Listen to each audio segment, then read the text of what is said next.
Welcome to HSE Video. This scaffold safety training video, based on the workplace safety and health, scaffolds regulations in Singapore. In this video, we'll focus on 3 key areas that every scaffolder and safety professional must understand: scaffold dimensions, inspection requirements, and height limits. Let's get started. Scaffold dimensions: build it right and ensure compliance to Singapore regulation. Scaffolds must be built to strict dimensional requirements to ensure structural integrity and worker safety. Let's break it down. For timber scaffolds, vertical posts, called standards, bay length should not be spaced more than 1.5 meters apart. For metal scaffolds, bay length maximum spaced up to 2.5 meters, unless special approval obtained from commissioner. Platforms must be firm, secure, and built using uniform decking boards or planks. They should project slightly beyond their supports, but not so far that they could tip or bend under pressure. Plank projection 50 mm or not more than 4 times the plank thickness. If there's a chance of falling more than 2 meters, the platform must be equipped with guardrails to prevent person falling and toe boards to help prevent falling objects. Foundation and base stability. A scaffold is only as strong as its foundation. Always build on solid ground or structure and level. If the scaffold is taller than 15 meters, the base plates must rest on sole plates that distribute the load safely. And remember, there should be no cavity beneath the sole plate directly under the standards. That can compromise stability. Height limits and ratios. Height always matters for scaffold safety. Here's what you need to know. Tower scaffolds with tie must not exceed 8 times the smaller base dimension. So if the base is 1.5 meters wide, the maximum height is 12 meters. And if your scaffold is more than 3 times the base width, it must be tied to a building or structure to prevent tipping.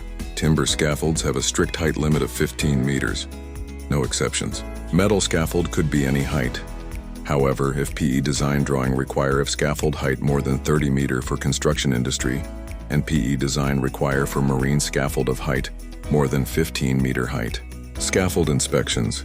Remember 7-day rule. Inspections are not optional. It is mandatory under the law.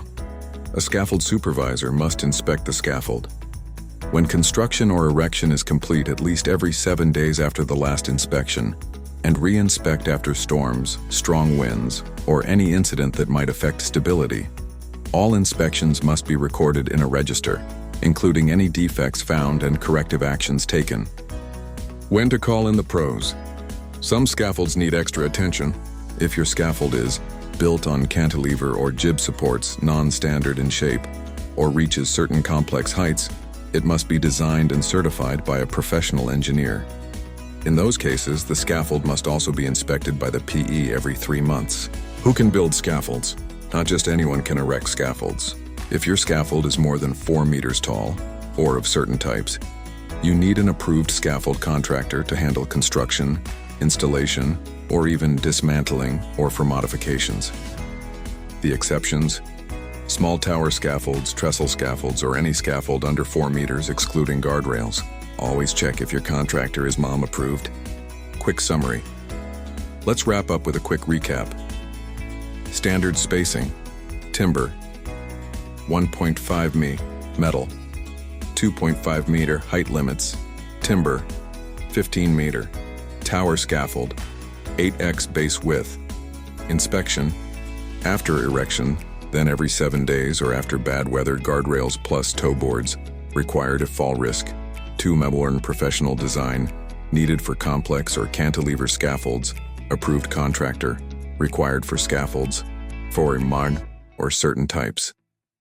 Scaffold safety isn't just compliance, it's protection for your workers, your reputation, and your future. Follow the regulations, inspect regularly, and build safe. Thanks for watching, and stay safe on site.